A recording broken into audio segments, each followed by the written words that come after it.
To continue the search for rust, we're going to go ahead and pull this dash frame today. And since I got this car, it's had a leak under the dash. And I'm not sure if it's coming from the windshield gasket, which we took out last week, or if it's coming from somewhere up under the dash, maybe a hole in the cowl. Those areas are prone to rust as well. So we're going to pull this out, do some exploring, and find out.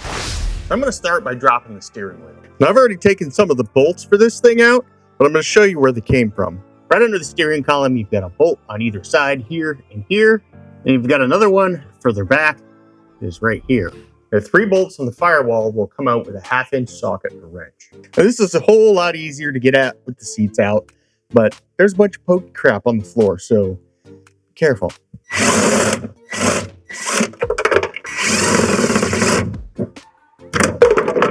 And to help keep track of your hardware, you can do one of 2 things.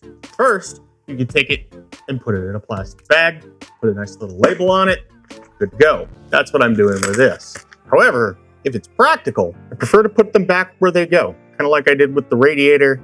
These are our battery tray bolts and our starter solenoid. That way there's absolutely no question on where that bolt came from and what it goes to. Next up, I want to get up under the dash and start disconnecting anything that connects the dash frame to the actual frame of the car. This includes my heater vent hoses, which, yeah, we're eventually going to replace.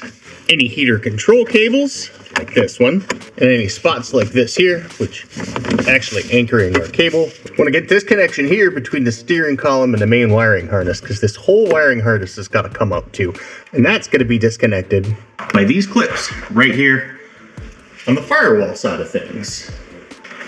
Just push these in until it gets past the wall itself.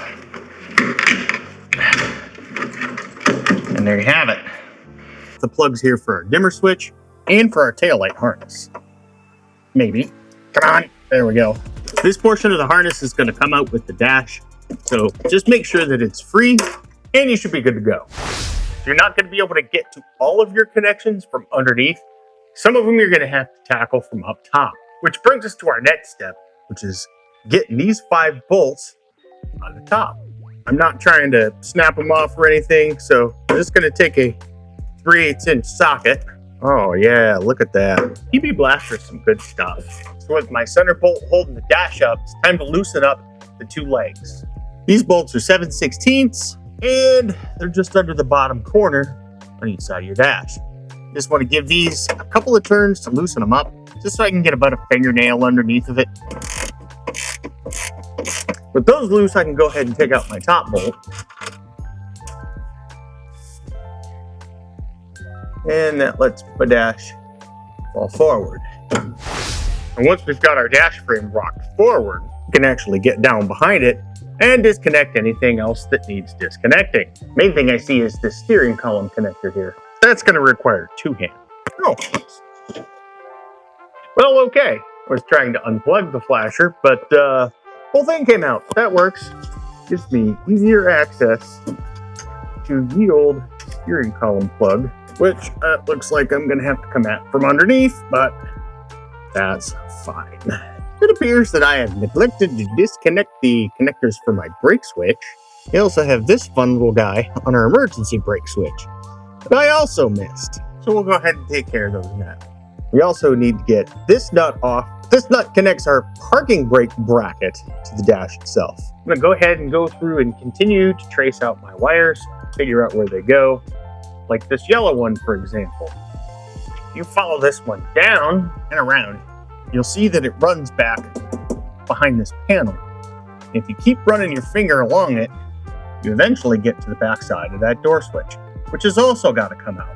We're going to give that a little bit of PB Blaster and let it soak for a few minutes because, yeah, don't look so hot. This is a 7/16, so let's go ahead and get this bad boy out of here. It looks like we've just got a little connection right here that needs to be popped off. And I think for storage, I'm just going to put this right back where it goes. Now, I went up and put the dash back up in place because I found it's actually easier, since my glove box has already been removed, to go ahead and disconnect the things that need to be disconnected from your heater box here. Got a couple of control cables. There's one here, which I already pulled off. 2 electrical connections. here and here. And then you've got another control cable all the way in the back there. Now with what I hope is all of the connections undone, we can finally get this thing out. So go ahead and get the center bolt back out. One side, there's the other side, and I did have to pop the bulkhead connector out of the bracket that it runs through. And I appear to have missed the radio antenna, which just unplugs out of the back of the radio. But it's out.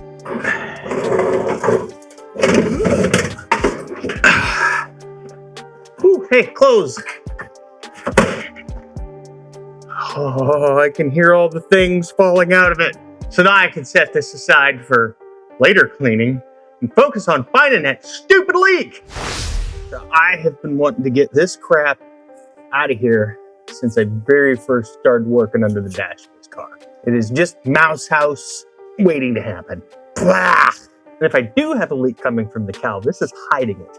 As we take a look back up in here, we see a lot of surface rust, but I don't see any evidence of holes. However, my leak, if you follow it up, appears to be coming from behind the heater box. So it looks like I get to pull that out quick. So I've covered this on the channel before, so I'm not going to go super in depth with it. Got one Phillips head screw, 4 7/16 nuts.